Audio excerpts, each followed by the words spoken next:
जय हिंद दोस्तों, बड़ी खबरें निकल के सामने आ रही हैं दोस्तों, खास करके 2 बड़ी खबरें निकल के सामने आ रही हैं, उनके बारे में बात करेंगे और उसके बाद 10 पॉइंट में मैं आप लोगों को समझाऊँगा कि इस तेज़ी के पीछे के क्या कारण जो है वो कार्य कर रहे हैं, ठीक है ना? टेक्निकल से लेके जो है फंडामेंटल तक सब कुछ यहाँ पे हम लोग देखने वाले हैं। बहुत सारी खबरें छोटी-बड़ी इसमें आती रहती हैं, जो मेन खबरें हैं, वो मैं आप लोगों को इस वीडियो में थोड़ा-सा बताने की कोशिश करूँगा ताकि आप लोगों को भी समझ में आ जाए कि हाँ, एक्चुअल में हो क्या रहा है। एक तो ये 45,000 करोड़ वाली न्यूज़ है और एक इसी के साथ में एक फंड जुटाने वाली 25,000 करोड़ वाली मेन न्यूज़, ये दोनों हैं, ठीक है ना? लोन मिलने वाला है कंपनी को बहुत जल्द, ऑफ़िशियल अनाउंसमेंट अभी नहीं हुई है लेकिन हो जाएगी, ठीक है ना? धीरे-धीरे। तो चलिए सबसे पहले अगर हम लोग वोडाफ़ोन आइडिया का देखेंगे यहाँ पे जो मैं चलिए यहाँ पे नहीं ओपन किया हूँ, ठीक है ना? वोडाफ़ोन आइडिया का ट्रेड इन्फॉर्मेशन ही पहले एक फिर आप देख लेते हैं, एक बार हम लोग देख लेते हैं। तो वोडाफ़ोन आइडिया में सबसे पहले तो 11% की तेज़ी देखने के लिए मिल रही है। 11% ₹11 पे शेयर ट्रेड कर रहा है और सुबह से ही इसमें अगर देखेंगे आप लोग, एक अच्छी खासी बढ़त देखने के लिए मिली और उस बढ़त को सस्टेन भी कर रहा है। जबकि मार्केट थोड़ा-सा यहाँ पे देख ही सकते हो आप लोग नेगेटिव है 100 पॉइंट, ठीक है ना? और इंडेक्स तो और ज़्यादा गिरे हैं, लेकिन उसके बाद भी सस्टेन कर रहा है। 150 करोड़ इक्विटी शेयर आज इसमें टोटल ट्रेड हुए हैं। 1650 करोड़ रुपए के टोटल शेयर बाय सेल होते हुए हम लोगों को दिखे हैं और अगर हम लोग यहाँ पे देखेंगे तो अच्छा खासा जो है 24% के आसपास का डिलीवरी परसेंटेज भी देखने के लिए मिल रहा है। तो आज अच्छा खासा डिमांड यहाँ पे देखने के लिए मिल रहा है वोडाफोन आइडिया का। अब रिजल्ट आया था सबसे पहले तो रिजल्ट बढ़िया आया था। आरपू में बढ़ोतरी आई थी, लॉस कंपनी का कम हुआ था, उसके पहले अनुमान भी बताया था आप लोगों को और उसके बाद रिजल्ट भी बताया था। दोनों चीज़ ने आप लोगों ने देखा होगा मेरी वीडियो तो अच्छा सा आया था। तो सबसे तो पहला तो वही वाला कारण है जो आगे हम लोग देखेंगे भी, ठीक है ना? देखिए वोडाफ़ोन आइडिया में जो भी कह लीजिए कि तेज़ी हो रही है उसमें अगर हम लोग देखेंगे तो उसके पीछे के कई सारे कारण हैं, जिसको अगर हम लोग यहाँ पे देखेंगे सबसे पहले, ठीक है ना? देखिए, सबसे पहली जो खबर है वो तो यही 45,000 करोड़ के कैपेक्स प्लान का ही है। क्योंकि कंपनी क्या कर रही है ना कि अगले 3 साल में जो है के लिए जो है कह लीजिए 45,000 करोड़ रुपए के भारी निवेश, ठीक है ना? की तैयारी कर रही है। मतलब कंपनी अभी तो एजीआर बकाया उसका था, वो देना था कंपनी को, अभी स्पेक्ट्रम का भी कई सारा बकाया है फंड। लेकिन अब वही सवाल उठ गया था कि क्या कंपनी आगे ग्रो कर भी पाएगी या केवल ये डेट वोट पेमेंट करने में ही काम खत्म हो जाएगा ज़िंदगी। तो अब कंपनी जब अनाउंसमेंट किया है कि हम 45,000 करोड़ रुपए के निवेश करने वाले हैं आगे आने वाले 3 साल में। 3 साल मतलब 26 से लेके 29 तक। इस न्यूज़ को हम लोग डिटेल में भी यहाँ पे अभी कवर करेंगे, लेकिन मैं थोड़ा-सा अभी यहाँ पे बताता हूँ। क्यों? क्योंकि जियो और एयरटेल लगातार जो है अपने बिज़नेस को बढ़ा रहे हैं। बहुत सारे नए-नए टावर, 5G और भी कई सारी चीज़ें कर रहे हैं। तो उनसे कंपटीशन करने में अभी थोड़ा-सा वोडाफ़ोन आइडिया पीछे रह रही है। इसी वजह से लगातार इसके ग्राहक में भी मतलब कमी देखने के लिए हम लोगों को मिल रही है, जो कि आप लोगों ने देखा भी होगा। तो अब कंपनी अपना थोड़ा-सा नेटवर्क का विस्तार-विस्तार करने वाली है। इसकी वजह से 4G और 5G का, तो इसकी वजह से कंपनी को कैपेक्स चाहिए, पैसा चाहिए कैपेक्स करने के लिए, बिज़नेस बढ़ाने के लिए, तो वो 45,000 करोड़ रुपए का बड़ा-सा अनाउंसमेंट कंपनी ने कर दिया है, ठीक है ना? एजीआर में अगर देखेंगे 87,700 करोड़ रुपए का जो था उसको फ्रीज़ कर दिया गया है, अगले 6 साल में इनको पेमेंट करना है। तो उससे समस्या सुलझ गई है। तो अब इससे कंपनी को क्या होगा? इससे कंपनी को अब नया कर्ज़ भी मिलना शुरू हो जाएगा या देने के लिए लोग तैयार हो जाएँगे। बजट जो अभी हम लोगों को 1 फरवरी को होगा उससे भी उत्साहित है टेलीकॉम सेक्टर। क्यों? क्योंकि इंडस्ट्री को उम्मीद है कि सरकार जो है लाइसेंस फीस 3% से घटा के 1% कर सकती है और जीएसटी भी यहाँ पे 18% से घटा के 5% कर सकती है। अब ये सबसे मतलब मेन पॉइंट है। हालाँकि हैं कई सारी खबरें हैं मतलब एक ही साथ काम कर रही हैं, ठीक है ना? अब ये जो खबर है ना इसको थोड़ा-सा समझ लीजिएगा। लाइसेंस फीस अगर 3% से 1% घट के हो जाएगा तो भी यहाँ से कंपनियों को बहुत ज़्यादा फ़ायदा होगा और अगर जीएसटी जी हाँ, जीएसटी में अगर कट आता है तो सीधा आपका जो रिचार्ज है वो सस्ता होगा। 18% की जगह पे 5% का जीएसटी लगेगा और फिर जो वो बीच का पैसा रहेगा उसको जो है कंपनी अपना जो है हो सकता है कि रेट हाइक करके भी कर सकती हैं कवर। अब इसको मैं उदाहरण से यहीं पे थोड़ा समझाता हूँ नहीं तो भूल जाऊँगा। देखिए, मान लीजिए कि कोई रिचार्ज है जो अभी के हिसाब से उसका मूल्य जो है ₹100 है कंपनी की साइड से, लेकिन उस पे प्लस हो जाएगा 18% जीएसटी जो अभी के हिसाब से 18% जीएसटी, तो उस रिचार्ज का दाम हुआ ₹118। क्लियर? यहाँ पे ये तो कोई दिक्कत नहीं। अब उस जीएसटी को अगर सरकार 5% कर देगी तो ₹100 तो मान लेते हैं बेस रिचार्ज का प्राइस है और इसमें अब 5% जीएसटी लगेगा तो ये हो जाएगा ₹105। तो पहले 118 था, अभी जो है 115 है। सॉरी 5 है, ठीक है ना? अब इसमें अगर देखेंगे तो 13 रुपए का डिफरेंस यहाँ पे आ जाएगा सीधा-सीधा 13 रुपए का।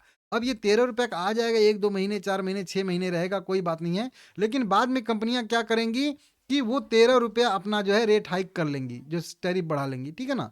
रिचार्ज के दाम बढ़ा देंगी। तो क्या कर लेंगी कंपनियाँ, 100 ₹10 रिचार्ज के दाम कर लेंगी और इस पे लग जाएगा लगभग ₹6 के आसपास जीएसटी लग जाएगा 5% का, और फिर से रिचार्ज हो जाएगा हम लोगों का ₹116 का। 118 से 116 हो गया। अब कंपनियों को ये जो ₹10 बढ़ा है, ये सीधा-सीधा कंपनियों की जेब में जाएगा। तो इससे क्या होगा कि कंपनियों के बैलेंस शीट में सुधार आएगा। हालाँकि हमको वहीं हो जाएगा, मतलब जीएसटी कट से भी कोई ग्राहकों को फ़ायदा नहीं मिलेगा, जो भी मिलना है 2, 4, 6 महीने मिलेगा। उसके बाद कंपनियाँ जो है अभी कह ही रही हैं कि 10 से 15% रेट हाइक करेंगी। तो वो जो है उनको स्पेस, मतलब मौका मिल जाएगा, एक स्पेस थोड़ा-सा मिल जाएगा। समझ रहे हो? तो ये सबसे यहाँ पे भी की पॉइंट है, और वो मतलब 1 तारीख को शायद से अनाउंसमेंट हो जाए। ज़रूरी नहीं है, लेकिन वही बात हो सकता है, ठीक है ना? अभी आज आज कह लीजिए क्रिसिल ने इनका रेटिंग अपग्रेड भी यहाँ पे किया है। आप लोगों को मैं दिखाऊँ तो यहाँ पे था, मैं ये डाउनलोड नहीं कर पाया। देखिए यहाँ पे क्रेडिट रेटिंग, ये सब कुछ मैं वेरीफ़ाई करके ही बताता हूँ आप लोगों को। देखिए यहाँ पे अभी देखिए केयर ने ट्रिपल बी रेटिंग से यहाँ पे जो है ट्रिपल बी माइनस ही रेटिंग रखा है, लेकिन आउटलुक को जो है यहाँ पे पॉजिटिव कर दिया। पहले स्टेबल रखा था, अब देखिए पॉजिटिव रखा है। अब इससे क्या होगा कि भाई चलिए ठीक है, रेटिंग अपग्रेड कर दिया तो उससे क्या होगा? नहीं, इससे स्टेबल से अब बढ़ाकर पॉजिटिव कर दिया गया है, तो इसको यहाँ पे अब लोन मिलना शुरू हो जाएगा। मतलब लोन देने के लिए कंपनियाँ तैयार, और सबसे मेन, अब जो है मेन चीज़ इसके लिए ट्रिगर पॉइंट है कि कहीं से भी लोन मिल जाए कंपनी को 10,000, 20,000, 50,000 करोड़ का। 50,000 तो नहीं, मतलब 10,000, 20,000 करोड़ का कहीं लोन मिल जाए। तो अब रेटिंग जब किसी भी कंपनी की सुधरती है, तो जो बैंक होते हैं उनका भी थोड़ा-सा विश्वास बढ़ता है, और वो कंपनियों को लोन देने के लिए तैयार हो जाते हैं। नहीं तो अभी नहीं, आप सुन रहे थे कि कोई बैंक जो है वो लोन देने के लिए तैयार ही नहीं है। वोडाफ़ोन लेने के लिए तैयार है, लेकिन देने के लिए कोई तैयार ही नहीं है वोडाफ़ोन को। समझ रहे हो? तो ये चीज़ें निकल के सामने आई थी। अभी हाल-फिलहाल में देख सकते हो 6,600 करोड़ रुपए से घट के घाटा भी कम हो गया है, 52,000 करोड़ का ही हो गया है। तो 5200 करोड़ का ही हो गया। तो उसकी वजह से भी आरपू में भी बढ़ोतरी देखने के लिए मिल रही है।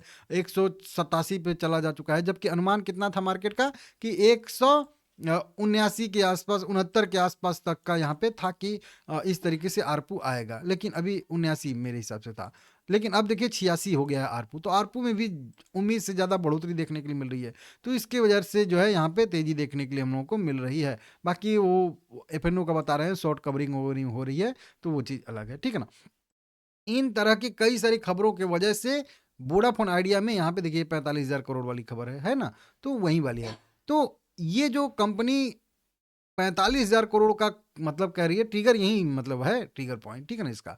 तो ये इससे जो है कंपनी अच्छा खासा अपना जो है बिज़नेस बढ़ाएगी, तो इससे आने वाले समय में जो है मतलब इसके ग्राहक भी बढ़ेंगे, और ग्राहक जो खो रही है वो भी रुकेंगे, और उससे नेट प्रॉफ़िट भी बढ़ेगा, राजस्व भी बढ़ेगा। 18 महीने में 20,000 टावर लगाने वाली है, और फिर उसके बाद अगले 2 वर्ष में 40,000 से लेके 45,000 नए टावर जोड़ने वाली है। जो ये 45,000 करोड़ रुपए का निवेश कंपनी करेगी ना, उसमें से 70% रेडियो और टावरों की संख्या बढ़ाने पर खर्च किया जाएगा।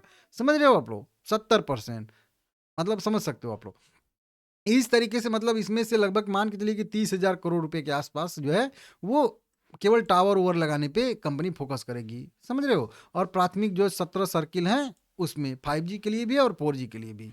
तो इससे क्या होगा कि कंपनी के जो है ग्राहकों की संख्या रुकेगी और बढ़ेगी भी, आरपू भी सुधरेगा और कंपनी का राजस्व भी बढ़ेगा। ठीक है ना? 2029 तक राजस्व जो है दोहरे यहाँ पे कह रही है कंपनी की दोहरे अंक में राजस्व वृद्धि और नकद एबिटा में 3 गुना की वृद्धि का कंपनी लक्ष्य रखा है, और लगभग 30,000 तक मतलब पहुंचाना है, 30,000 करोड़ तक। समझ रहे हो आप लोग? इस तरीके से यहाँ पे अपडेट निकल के सामने आ रहा है, और इसके वजह से यहाँ पे आ रही है खबर, ठीक है ना? अब उसके बाद की क्या खबर है, तो उसके बाद भी कुछ खबरें हैं कि ये एक खबर आ रही है कि कंपनी को बहुत जल्द जो है 25,000 करोड़ रुपए मिलेगा बैंकों से, और उसका अभी कारण बताया हूँ कि रेटिंग वोटिंग सब कुछ सुधरा है। तो जब ये 45,000 करोड़ रुपए का कंपनी निवेश का प्लान बना रही है ना, तो ये कहाँ से करेगी? पैसा है ही नहीं। तो इसी वजह से कंपनी जो है 25,000 करोड़ रुपया का बहुत जल्द कर्ज ले सकती है, और 10,000 करोड़ रुपया का नॉन फंडेबल फैसिलिटीज को जो है से जुटाएगी। हो सकता है नॉन कन्वर्टेबल डिवेंचर ववेंचर जारी करके जुटाए, ठीक है ना? इस तरीके से यहाँ पे आ रही हैं खबरें बहुत ज़बरदस्त, ठीक है ना? तो उसके वजह से भी यहाँ पे तेज़ी देखने के लिए हम लोगों को मिल रही है, क्योंकि एजीआर में राहत मिल चुकी है। तो फिर अब जो, हालाँकि अभी एजीआर का कैलकुलेशन अभी जारी है, उसमें देखते हैं कि क्या होता है, क्या नहीं होता है, आगे समझ में आएगा, ठीक है ना? तो यहाँ पे बताया गया है कि सबसे बड़ी खबर जो अभी किसी भी वक़्त आ सकती है, एसबीआई के नेतृत्व वाले कंसोर्शियम से मिलने वाला है लगभग 25,000 करोड़ रुपए, ठीक है ना? और मतलब ये जो कंसोर्शियम जो एसबीआई की तरफ से बनाया गया है, उसकी तरफ से जो है 25,000 करोड़ रुपए के मिलने की संभावना है। मिला नहीं है अभी, लेकिन मिलने की संभावना है। वहीं पे और जो अभी कंपनी 30,000 करोड़ रुपए के प्रमुख 17 सर्किल में 5G सेवा शुरू करने के लिए भी एरिक्सन, नोकिया, सैमसंग के साथ डील की है, ठीक है ना? डील की तैयारी में है, ठीक है ना? इस तरीके से। तो और कंपनी अपना ये जो है सुपर ऐप जो है V1 करके भी लॉन्च करने वाली है। तो ये 3 और आगे के ट्रिगर हम लोगों को देखने के लिए मिलेंगी। ये कभी भी खबरें आ सकती हैं, ठीक है ना? लाइक करिएगा सभी लोग। वोडाफोन आइडिया की बात करेंगे दोस्तों, तो अच्छा खासा तेज़ी देखने के लिए मिल रहा है, और टेक्निकली भी देखिए, कई बार मैं आप लोग दे रखे होंगे मेरी वीडियो, तो मैं आप लोगों को बताया हूँ यहाँ पे कि ये वाला एक सपोर्ट लेवल है फिलहाल के लिए।